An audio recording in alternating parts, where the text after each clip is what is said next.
조국이한테 줄 섰다가 이재명이 대통령 될 줄 알고 친이계로 갈아타 썩은 동아줄만 붙잡는다는 평을 받는 김남국이 더불어민주당을 비판한 양양자 무소속 의원을 개에 빗댔습니다. 이모랑 이모씨도 구분 못하는 주제에 길이길이 날뛰고 있는 남국이 소식 준비했습니다. 더불어민주당이 선 예산 처리 후 국정조사라는 여야 합의를 깨고 이태원 압사 사고 국정조사를 결국 강행하기로 했습니다. 5천만 국민을 위한 예산 처리는 안중에도 없고 오로지 사고를 정쟁으로 이용하는 데만 몰두하는 민주당. 잠시 후 보도합니다. 서울시 교육청 예산과 관련해 거짓 현수막을 내건 더불어민주당에 배현진 국민의힘 의원이 반박 현수막을 설치해 화제입니다. 현수막 내용은 무엇인지, 진실과 거짓은 어떻게 구분해야 하는지 알려드립니다. 지난 문재인 정부에서의 갖가지 통계 조작 의혹이 일파만파 커지고 있습니다. 소득, 고용, 집값 등 조작을 안 한 곳이 없을 정도라는데 조작을 하고도 그 모양 그 꼴이었던 것이지 신기할 따름입니다. 저는 10초 후에 돌아오겠습니다.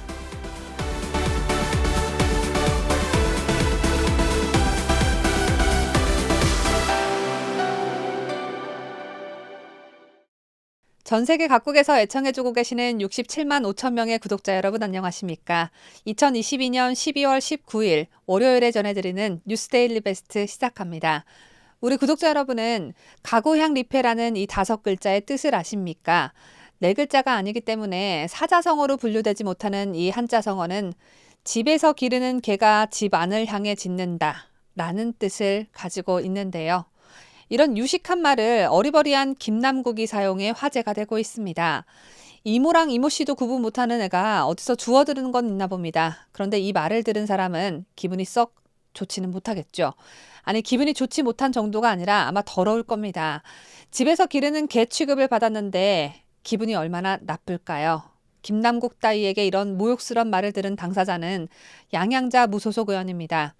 양 의원은 전남대 로스쿨 출신의 변호사 이력을 가진 김남국에 비해 국회의원 이전에 걸어온 길이 김남국 뺨따구를 쌍으로 후려칠 정도로 화려합니다. 성균관대학교에서 전기전자 컴퓨터공학 석사학위를 받은 양 의원은 삼성전자에 입사해 메모리 사업부 플래시 개발팀 상무 자리까지 올라 삼성전자 임원이었는데 민주당의 인사 영입으로 국회의원이 돼 여성 셀러리맨의 신하라고 불릴 정도로 대단한 평가를 받습니다. 그런데 삼성전자 말단 사원 수준도 안 되는 남국이가 감히 양 의원을 가구향 리페로 평하다니 양 의원의 반응은 아직 나오지 않았지만 아마 오늘쯤 양 의원이 김남국을 쭈구리로 만드는 반격을 가하지 않을까 싶습니다. 그렇다면 김남국이 양 의원을 이렇게 비난한 이유는 무엇일까요? 양 의원은 지난해 8월 자신의 보좌진이 저지른 성추문 때문에 당에서 제명됐습니다. 그리고 얼마 후 복당 신청을 했는데 민주당이 검수완박 법안을 깡패들처럼 밀어붙이고 또 경기도의 이재명이 난데없이 인천 지역구 국회의원 선거에 출마하겠다고 하고 이런 어처구니 없는 짓거리들을 보면서 회의감을 느낀 양 의원은 복당 신청을 철회했습니다. 내가 이런 무법천지 민주당에 돌아갈 이유가 없겠구나 싶었던 거죠. 이렇게 양 의원은 민주당에 들어가지 않을 거라고 공식 선언을 했는데 민주당은 양 의원에 대해 복당 불허 조치를 내렸다고 밝혔습니다. 이에 대해 양 의원은 민주당 뒤끝 장렬이다. 복당 신청 공개 철회한 사람에게 복당 불허 조치를 내리다니 민주당의 정치 보복이다라며 이재명 민주당 대표에게 입장 표명을 요구했는데요. 그랬더니 난데없이 김남국이 툭 튀어나와 가구향 리페라는 말을 짓거린 것입니다. 김남국은 18일 자신의 페이스북에 특별한 것이 없는데도 계속 답변을 요구하셔서 말씀드린다. 주요 논의 안건은 박지원 전 원장님의 복당이었다. 양양자 의원님은 참조 정도였다면서 논의 대상 자체가 아니었고 아예 토론도 없었다. 정치 탄압, 정치 보복, 지나친 자의식 과잉으로 자신을 너무 과대평가하는 것이라고 말했습니다. 남국이는 이어 지금의 양양자 의원님은 수많은 민주당원과 광주 시민으로부터 받은 사랑과 은혜는 완전히 잊어버린 듯한 모습이라며 가구향 리페라는 말이 지금 상황에 딱 맞는 말인 것 같다. 총선 출마하면서 광주시장 경선 최고위원 출마하면서 했던 모든 말들도 그 자리를 탐해서 했던 거짓말로 생각된다. 제대로 속았다라고 말했습니다. 남국아, 논의 대상 자체가 아니었다면서 참조 정도였다는 건 또 뭐니? 논의 대상 자체가 아닌데 참조는 대체 왜 하는 겁니까? 게다가 니네 당 대변인인 김의겸은 바로 엊그제만 해도 양양자 이런 분들 복당 신청이 올라와 있다는 말을 다른 사람도 아니고 기자들에게 했습니다. 단체로 거짓말을 할 거면 서로서로 말을 맞춰서 하던지 해야지. 김남국, 김의겸 니들이 이재명에게 충성하는 건 좋다만 이렇게 계속 헛소리 하다간 니들이야말로 이재명이 멍멍이 취급받습니다. 문재인의 멍멍이로 충성하다가 깜빵 간 김경수 보고도 그러고 싶습니까? 그리고 남국이에게 한마디 더 하겠는데요. 수많은 민주당원과 광주 시민으로부터 받은 사랑과 은혜는 바로 양 의원처럼 갚는 겁니다. 양 의원처럼 민주당에 따끔한 충고를 하며 잘못된 것은 잘못됐다고 지적하는 게 올바르고 진정한 보답이다. 이 말입니다. 남국이 오빠가 제 말을 알아들었을란가 모르겠지만 남국이 오빠 휴대폰의 동성애자 어플은 삭제했는지 참 궁금하다. 라는 말도 덧붙이면서 다음 소식 전하겠습니다. 이번 소식도 더불어민주당이 한 입 가지고 두 말 한다는 소식입니다. 국회 예산 처리를 먼저 한 후 이태원 사건 국정조사를 하기로 합의했던 더불어민주당이 이 합의를 홀라당 깨버리기로 작정했다고 합니다.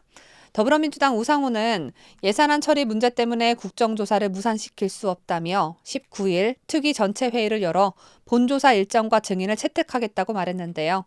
이태원 이슈가 국민들의 관심사에서 멀어질까 겁이 나서 급하게 후다닥 밀어붙이는 모양새입니다. 민주당이 하는 일이라고는 사건 사고 이용해 먹는 일밖에 없고 이제 상습화됐다 보니 국민들도 그러려니 하며 관심조차 두지 않는 분위기입니다. 전라도 광주 새천년 NHK 룸사롱에서 여성에게 입에 담지 못할 쌍욕을 해댔던 우상호는 18일 국회에서 기자들에게 차가 문을 열어놓고 천천히 달리면서 손님이 중간에 탈 수 있도록 배려하는 것도 지혜로운 방법이라며 현장 조사는 야 3당으로 시작하되 주 일정인 기관 업무 보고와 증인 청문회는 여야가 같이 할 수도 있지 않겠나라고 설명했습니다. 국정조사를 일단 개시한 뒤 여당이 불참 비판 여론에 밀려 추 합류토록 유도하겠다는 작전입니다.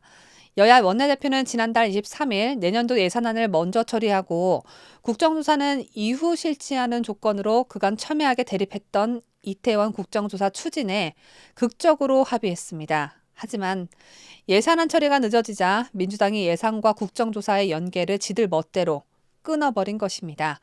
이태원 사건을 가지고 또 몇 년을 우려먹으려고 하는 건지는 모르겠으나 민주당은 벌써부터 이태원 특위활동 연장 가능성도 거론하고 있습니다.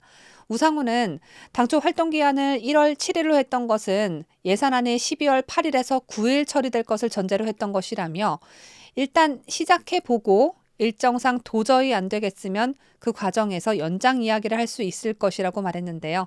이들이 이태원 사건을 제2의 세월호 사건으로 만들려고 안간힘을 쓰면 쓸수록 현명한 우리 국민이 똘똘 뭉쳐서 두 번 다시 니들에게 속지 않는다라는 뼈 때리는 비난을 게을리하지 말아야 할 것입니다. 윤석열 대통령이 신임 질병관리청장에 지영미 한국파스테르 연구소장을 내정했다고 대통령실이 16일 밝혔습니다.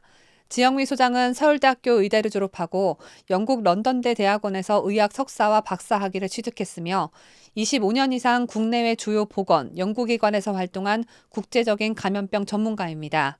질병관리본부 국립보건연구원 감염병 연구센터장, 면역병리센터장, 범부처 감염병 연구포럼 추진단장을 지낸 지 소장은 대한감염학회 회장, 국제교류재단 보건외교 특별대표 등을 역임했고 세계보건기구 서태평양 지역본부 예방접종 프로그램 지역 조정관을 거쳐 세계보건기구 코로나 긴급위원회 위원으로 현재 활동하고 있습니다. 대통령실 관계자는 2017년에 감염병 위기 대응 능력을 판단하는 WHO 국제보건 규칙 이행을 위한 합동 외부 평가가 있었는데 지 소장은 그 당시 평가 준비단장도 역임했다며 그때 대한민국 공중보건 대응 역량이 우수하다는 평가를 이끌어냈다고 설명했습니다. 오늘 뉴스는 어떻게 된 건지 죄다 민주당의 거짓말로 도배를 하다시피 해야 할 것 같습니다. 배현진 국민의힘 의원이 자신의 지역구에 내걸린 더불어민주당 지역위원장 명의의 현수막 내용이 사실과 다름을 지적하며 이렇게 말했습니다. 더불어민주당 지역위원장들은 개망신 당하든 말든 거짓말 해보고 안 걸리면 장땡이라는 기조인 거냐 이런 지적을 했는데요. 대체 그 현수막 내용이 뭐길래 배 의원이 이렇게 격한 말을 한 것일까요? 배 의원은 17일 페이스북에 서울 송파구 곳곳에 내걸린 현수막 사진 여러 장을 올렸습니다. 그러면서 도무지 이해 안 가는 짓을 이어간다. 그만합시다 민주당이라고 했습니다.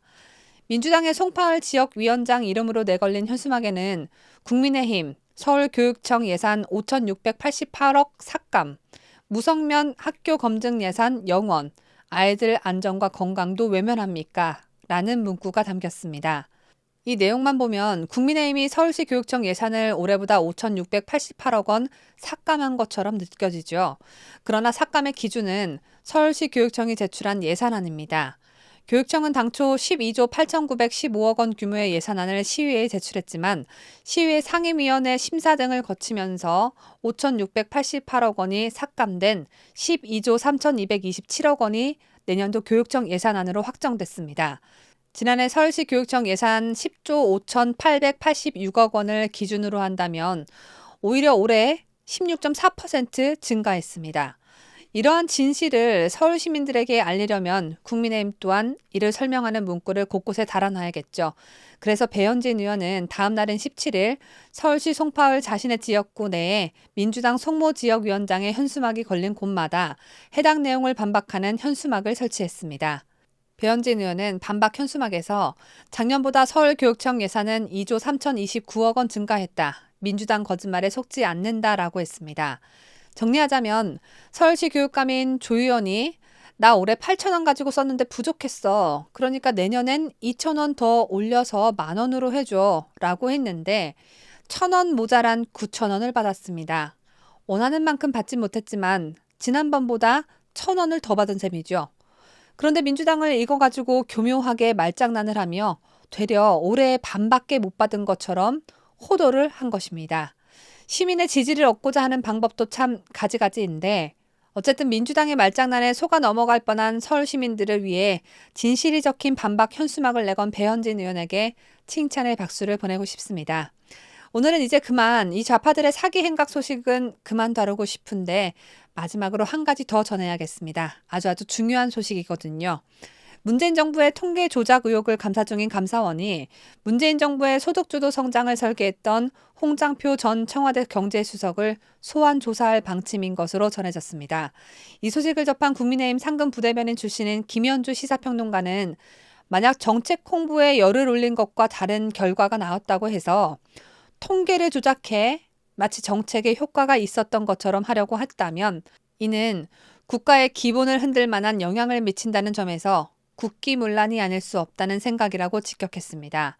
김현주 시사평론가는 17일 그럴 줄 알았다라는 제아의 논평을 내고 소득을 인위적으로 높여 경제 성장을 유도한다는 소득주도 성장에 대해선 대다수의 경제학자들조차도 고개를 갸웃하는 상황이었다. 소주라는 귀에 익은 음절 이외에는 도대체 들어보지 못했던 이 정책에 대해 오죽하면 마차가 말을 끈다는 것이냐라는 표현까지 등장했었겠는가라고 말했습니다.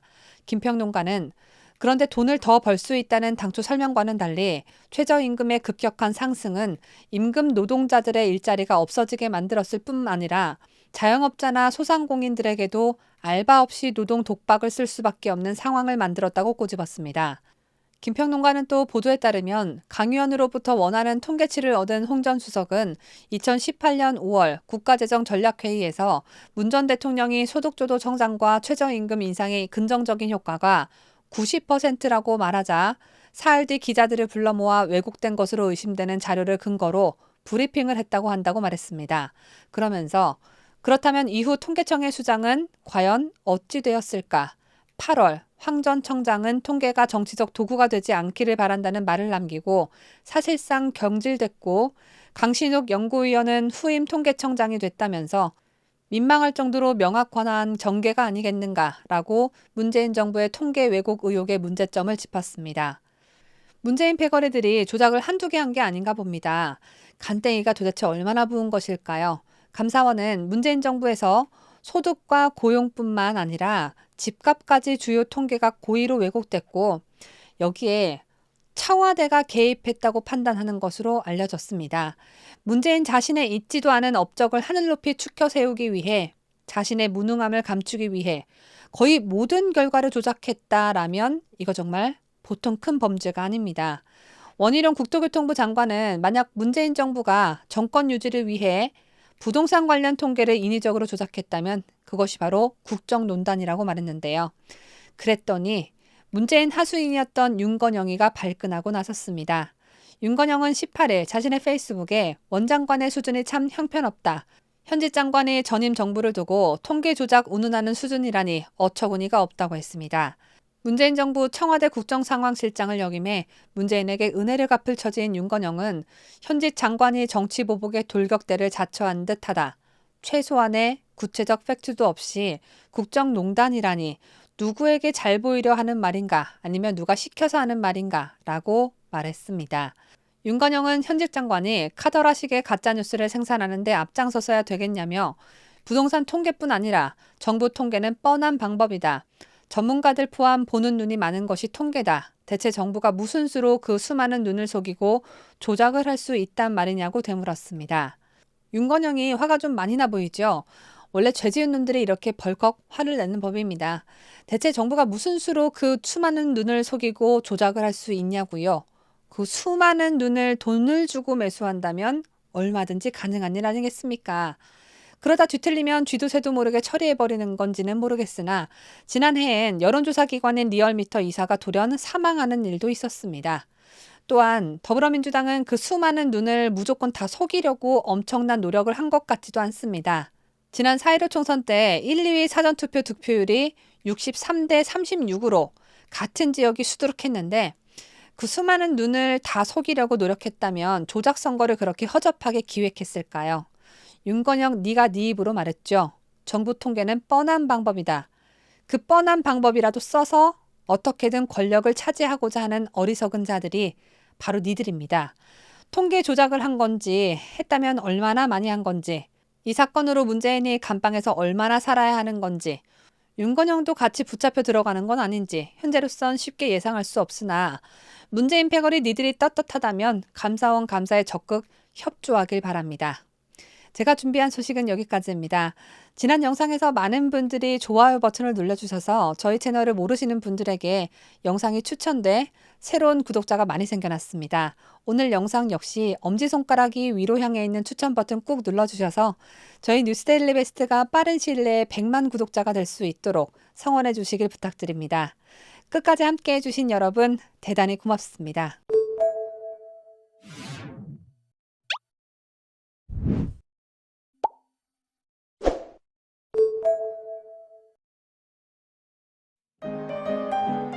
뉴스데일리 베스트는 구독자 여러분의 소중한 구독료를 운영합니다.